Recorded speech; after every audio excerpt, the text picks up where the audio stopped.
কখনো কি নিজেকে প্রশ্ন করেছেন কেন কুকুরকে বিশ্বস্ততার প্রতীক কিংবা মানুষের বন্ধু বলে আখ্যায়িত করা হয়? চলেন আজ এই প্রশ্নটার উত্তর খুঁজতে যাব টোকিওর শিবে স্টেশনে। সেখানেই আপনাদের এই কুকুরের গল্প এবং বিস্তারিত তথ্য দেখাবো এবং জানানোর চেষ্টা করব।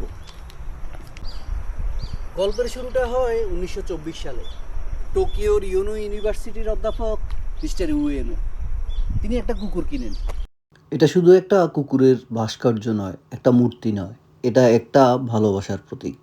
এখানে প্রতিদিন হাজার হাজার মানুষ দূর দূরান্ত থেকে ভিড় করে।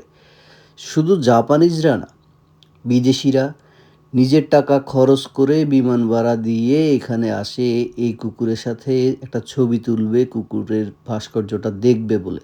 আপনি অবাক হয়ে যাবেন, এই বড় লম্বা সিরিয়াল পুরাটাই এই কুকুরের সাথে ছবি তোলা সিরিয়াল। এই কুকুরকে দেখার সিরিয়াল। এটা জীবন্ত নয়, মূর্তি। তবুও অবয়বটা প্রায় জীবন্ত যে অরিজিনাল কুকুরটা ছিল ওটার মতোই। আর মানুষ এই অবয়ব মূর্তিকে দেখতেই এত কিছু করছে। এখানে ভিড়ভাট্টা দেখে আপনি খুব ভালো করেই বুঝতে পারতেছেন যে এখানে কতটুকু মানুষ এক্সাইটেড এই বিষয়টা নিয়ে। আমি তো সিরিয়াল ধরতেও রাজি হইনি, কারণ আমি এখানে চাইলেই আসতে পারি। আমি মাঝে মাঝে এখানে আসি এই জিনিসটা দেখতে।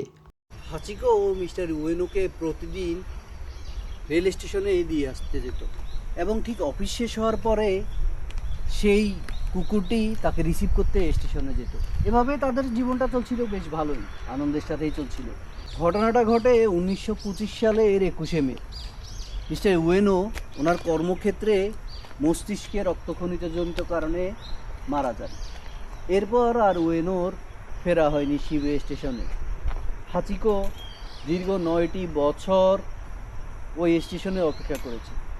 সে সেখানে রোদ, বৃষ্টি, ঝড়, তুফান, তুষারপাত যত কিছুই গিয়েছে, সে সেখানে অপেক্ষা করেছে তার মালিকের জন্য।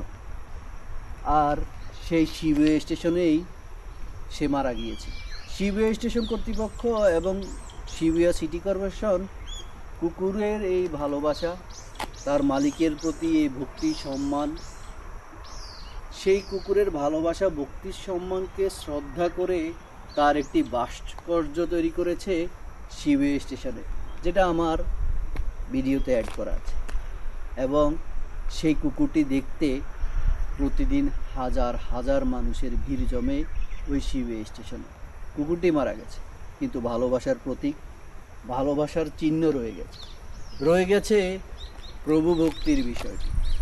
মানুষ বেইমানি করে, প্রাণীরা না। কুকুর, এই কারণেই হয়তো মানুষ বলে কুকুরকে বিশ্বাস করা যায়, মানুষকে নয়।